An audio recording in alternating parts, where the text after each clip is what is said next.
Así que lo tenemos ahí en imágenes justamente a Luis Felipe Castillo, quien es alcalde de Los Olivos. Es importante, alcalde, poder conversar con usted, porque de hecho es una medida que no lo vemos por primera vez, lo hemos visto en épocas de pandemia, lo hemos visto cuando algún distrito pues le escapa de las manos el tema de la criminalidad, pero ahora el gobierno ha decidido dar estado de emergencia a 14 distritos. Usted como representante de Los Olivos, un distrito también con muchos problemas en cuanto a delincuencia, ¿cómo cree usted que este estado de emergencia va a solucionar la situación de ustedes? Muy buenas tardes.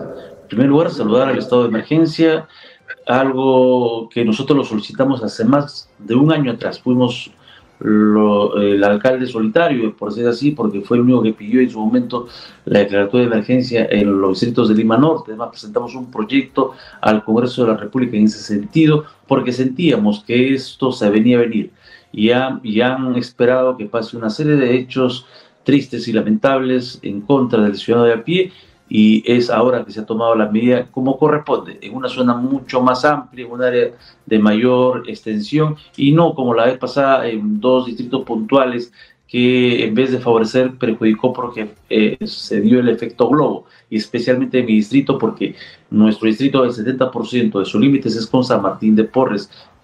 Por lo tanto, cuando se hizo este control territorial, aplicación del estado de emergencia San Martín de Porres, muchos de los delincuentes huyeron al distrito de Los Olivos y se incrementó, y es justamente que nos llevó a un doble trabajo de contención. Ahora, en un espacio mucho más amplio, va a evitar ese efecto globo, y adicionalmente eso tiene que venir con otras acciones para poder garantizar justamente una respuesta acertada, y eso es con el fortalecimiento de la Policía Nacional, con reforma del Código Penal, del Código Procesal Penal, con reforma del régimen carcelario, porque muchas de las extorsiones que se dan al día a día en las bodeguitas, en los, digamos, empresas de transporte, se dan desde las cárceles. Hemos visto centros de reportajes donde vemos que los amigos de los delincuentes que están afuera tienen pues recursos tecnológicos de comunicación mucho más sofisticados que el ciudadano de a pie, y es ahí, desde ahí donde se desarrollan las extorsiones. Es decir, tiene que venir de la mano con un plan integral, también con una ampliación presupuestal para desarrollar el patrullaje integrado de forma eficiente.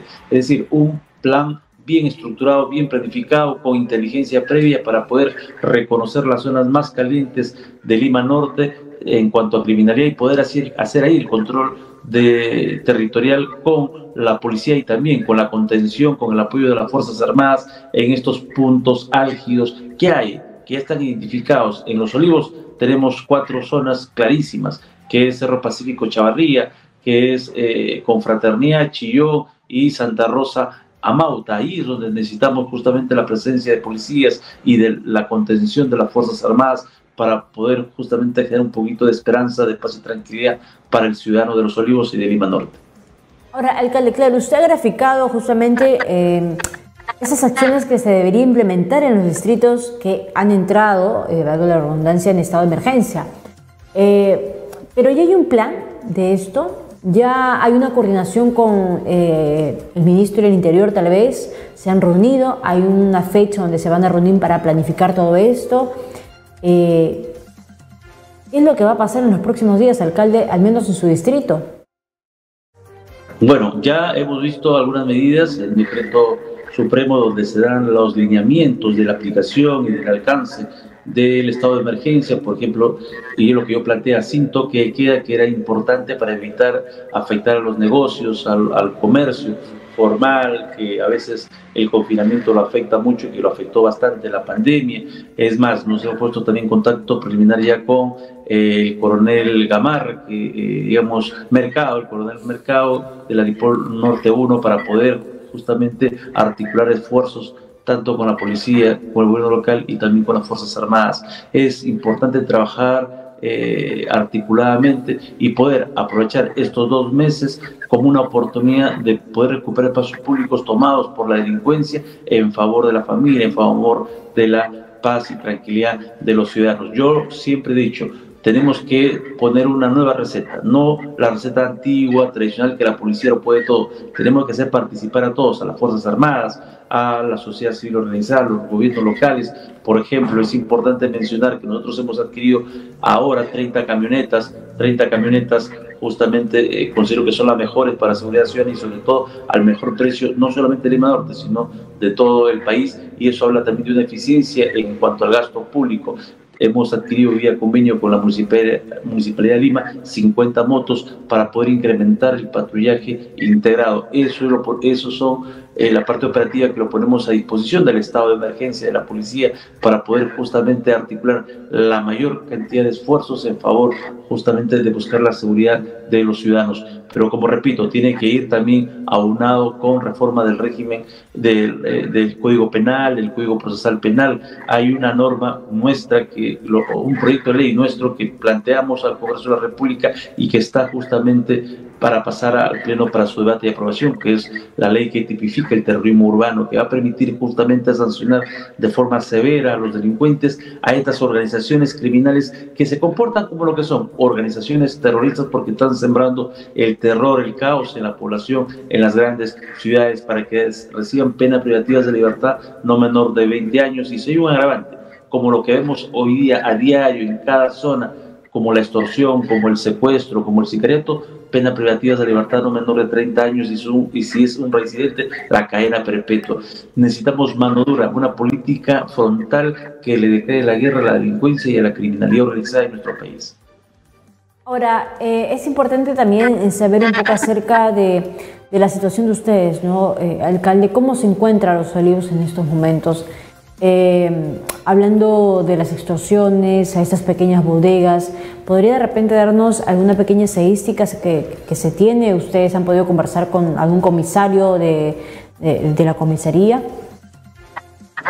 Nosotros tenemos nuestra propia casuística. Es más, nosotros hemos aterrizado como política municipal la ley del arresto ciudadano en flagrancia. Podemos decir que al día de hoy tenemos alrededor de 1000 presuntos delincuentes retenidos bajo la ley del arresto ciudadano en Francia. Desde la municipalidad hemos conformado un comando especial que se llama Yanapaqui, que ha sido entrenado y formado en acciones de observación y vigilancia por el Grupo Terna del Escuadrón Verde de la Policía Nacional del Perú, y nos permite tener nuestra propia estadística, de poder tener esa base de datos que objetiva el trabajo nuestro y adicionalmente sirve de insumo para que el vecino víctima del delito pueda recurrir a esa información y poder identificar al criminal, al presunto agresor y poder contribuir con la investigación policial.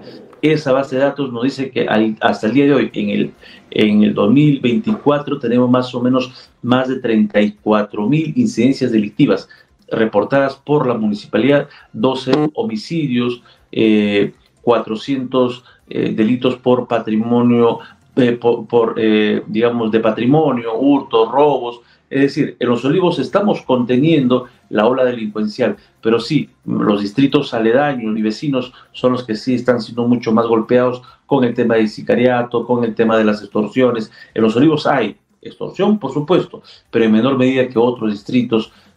Podemos decir que Los Olivos es el distrito menos inseguro de Lima Norte, pero en su conjunto hay una violencia importante que necesitamos justamente detener, y este estado de emergencia va a permitir tener un sentido de oportunidad para lograrlo, pero necesitamos el compromiso de todos, de los gobiernos locales, del gobierno nacional, con liderazgo y voluntad política de las máximas autoridades, con un plan bien desarrollado, bien pensado, bien reflexionado en todas las aristas que hemos conversado, y luego darle el sostenimiento, que es justamente a veces el gran problema pasada al estado de emergencia. Es decir, tiene que haber todo un plan de acción inmediata y luego de sostenimiento para poder justamente mantener las acciones que seguro van a ser buenas en favor del ciudadano de a pie, que, repito, está siendo violentado en sus derechos fundamentales y el Estado está siendo cómplice de ese abuso, de esa atrocidad, y necesitamos como Estado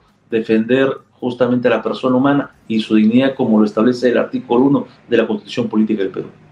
¿Qué piensa, alcalde, acerca del toque de queda? ¿Realmente es beneficioso? Yo he sido uno de los alcaldes que planteó desde un inicio que no es necesario un toque de queda. El estado de emergencia debe ser pensado de una forma diferente, que no afecte al ciudadano de a pie, que el ciudadano de a pie haga su vida cotidiana normal y como siempre lo ha hecho, sino que afecte al delincuente, a la organización criminal que genera violencia. El estado de emergencia va a permitir la salida a las calles de las Fuerzas Armadas como contención a la Policía Nacional en las zonas más calientes de mayor tasa de criminalidad. Para eso es importante el estado de emergencia. Segundo, para poder, digamos, recortar derechos fundamentales, especialmente de los delincuentes, para poder ingresar a sus domicilios sin mandato judicial previo, para poder interceptar las comunicaciones de estos delincuentes y poder acelerar el proceso de investigación policial y asegurar que el delincuente termine tras rejas en la cárcel y no como ahora, que en 72 horas el 98% de ellos terminan nuevamente en la calle sembrando más terror, sembrando más zozobra. Ese es el contexto en el cual debería aplicarse el estado de emergencia. No debe afectar al vecino de bien, al ciudadano de a pie, que solo lo único que quiere es paz y tranquilidad para seguir desarrollando y progresando. Ahora, es importante también mencionar, alcalde, acerca de cómo han respondido también sus vecinos frente a esta situación. Sabemos que en la zona del norte fue pues este paro de transportistas, ¿no? Entonces, imaginamos que de una u otra forma tal vez esta medida ha calmado un poco las aguas en su distrito. Obviamente lo ha recibido con esperanza. Por eso le digo, esta es una oportunidad de poder enmendar las cosas en favor de la tranquilidad, de la seguridad de los vecinos. Ellos van a estar atentos y seguro, nosotros aquí en Los Olivos tenemos una red cooperante bien activa, una sociedad civil bien activa y que seguro también se va a poner el overall en favor de buscar esa seguridad para la familia, para nuestros niños que tanto se afectan con este tema de la inseguridad, de la violencia criminal que día a día vive nuestro país y especialmente Lima Norte. Nosotros estamos comprometidos en ese sentido y estamos seguros que con el apoyo también de todas las instituciones y buscando la unidad podemos justamente lograr resolver este gran problema